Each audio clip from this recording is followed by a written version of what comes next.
আমি এটা drama project কৰিব বিচাৰিছো। Very good. Discuss with Bodole, sir. Thank you, ma'am.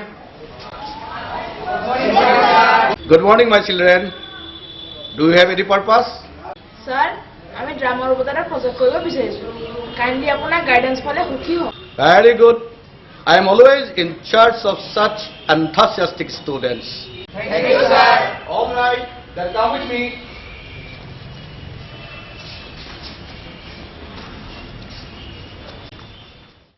বাৰু তোমালোকে অসমৰ ট্ৰেডিশ্যনেল থিয়েটাৰৰ বিষয়ে কিবা জানানে?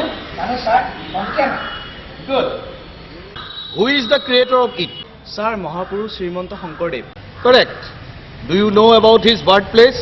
জানো স্যাৰ, ইয়াৰ পৰা মাত্ৰ 15 কিলোমিটাৰ আঁতৰৰ বৰদোৱাৰ Alipukhuri. Okay. Let's visit that sacred place today. বলো স্যাৰ।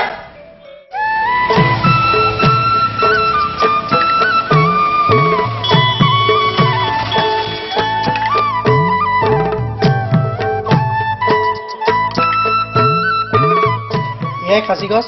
এই বৃক্ষৰ বাকলিতে মহাপুৰুষ গুৰুজনাই পুথিসমূহ লিখিছিল। শুনা, এখেত এই অঞ্চলৰ এগৰাকী সাংস্কৃতিক কৰ্মী। তেখেতে তোমালোকক আমাৰ গুৰুজনাৰ নাটৰ বিষয়ে সকলো দেখুৱাই আনিব।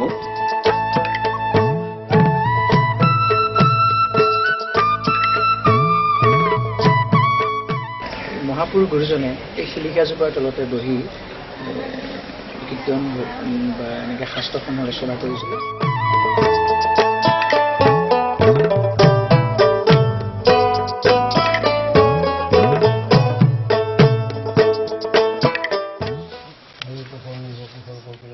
গুৰুজনাৰ আঁতৰ বিষয়ে অকণমান কওকচোন। 15 শতিকাত মহাপুৰুষ গুৰুজনে চিহ্নযাত্ৰা ভাওনা কৰি ইয়াৰ পৰা অলপ য'ত দৌল মন্দিৰ আছে সেই দৌল মন্দিৰতে তেখেতে পথ আঁকি পেলাই চিহ্নযাত্ৰা ভাওনা কৰি দেখুৱাইছিলে। প্ৰথম নাটখন কি আছিলে? প্ৰথম নাটখন হ'ল চিহ্নযাত্ৰা। 1468 চনত তেখেতে এই পথ অংকন কৰি পেলাই নাট কৰিছিলে আৰু সেই নাটৰ চিহ্নই এতিয়া আমাৰ বৰ্তমান এই নাটঘৰত আছে। নাটঘৰত চাব পাৰে।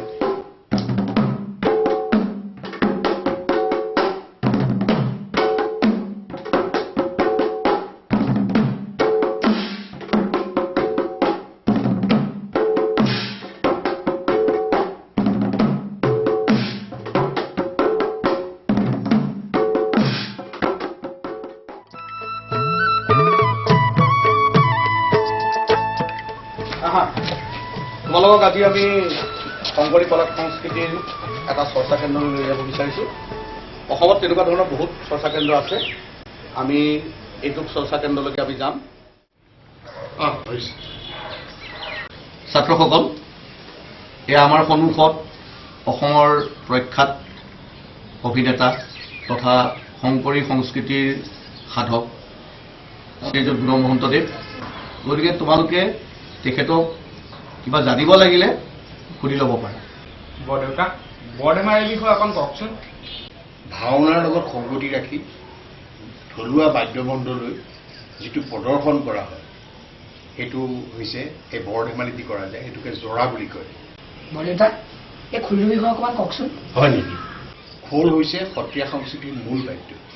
এই খোলটো যে দেখিছা, ইয়াৰ এই সন্মুখ ভাগটো তাৰমানে সোঁফালটো ইয়াক ডাইনা বুলি কয় আৰু এই বাওঁফালটো বায়া বুলি কয়। আৰু ইয়াৰ জোখটো হ'ল এই গোলাইটোৰ জোখটো হ'ল 7 পৰা 9 আঙুল আৰু এইটোৰ হ'ল 13 আঙুল। আৰু এই গোটেই খোলটো সাধাৰণতে 27 ইঞ্চি হ'ব লাগে। বৰদেউতা, তাল আৰু নেগাৰা বিষয়ে অলপ কওকচোন। হয় নেকি? তাল কেইবা প্ৰকাৰৰ আছে। তোমাৰ ভোৰ তাল, পাতি তাল, খুটি তাল, কৰ তাল, এইবিলাক ঢেৰ আছে। তাৰ ভিতৰতে এইযোৰ হ'ল ভোৰ তাল। এই ভোৰ তালযোৰ আকৌ কাহেৰে বনায়। সত্ৰীয়া সংস্কৃতি তুমি গীত, মাত, নৃত্য, বাদ্য যিয়ে বোলা নহয়, তাৰ লগত কিন্তু এই তাল লাগিব। এই তালে তাক তাল ৰাখিছে, সেইকাৰণে তাল বুলি কৈছে। এয়া হ'ল নেগেৰা বাদ্য। অসমীয়া সংস্কৃতিৰ ই এক অপূৰ্ব সৃষ্টি। খুৰাদেউ, আপোনাৰ পৰা আমাৰ ছাত্ৰসকলে বহু কথাই শিকিলে। আপুনি কিন্তু আমাৰ নাটখনত সহায় কৰিব লাগিব। নিশ্চয় নিশ্চয় কৰিম। মই বায়ন এজন পঠিয়াই দিম, তোমালোকে ভালকৈ শিকি বুজিলে পাম। হ'ব? ঠিক আছে।